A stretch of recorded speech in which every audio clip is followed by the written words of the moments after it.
एक फ़िलिस्तीनी फैमिली के यहाँ शादी के 16 साल बाद तक औलाद नहीं हुई। वो 16 साल तक अल्लाह ताला से दुआ करते रहे।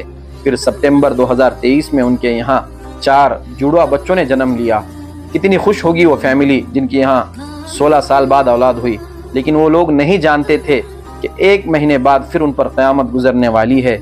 अक्टूबर 2023 में इजरायली दहशतगर्दी और बमबारी में उनके चारों बच्चे शहीद हो गए। अल्लाहु अकबर।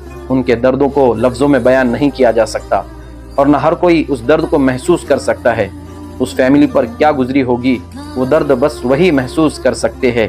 अल्लाह ताला से दुआ कीजिए कि अल्लाह ताला उनको दोनों जहानों में बेहतरीन बदला अता फरमाए। और उस फैमिली के लिए आमीन लिखकर इस वीडियो को ज़रूर शेयर करें।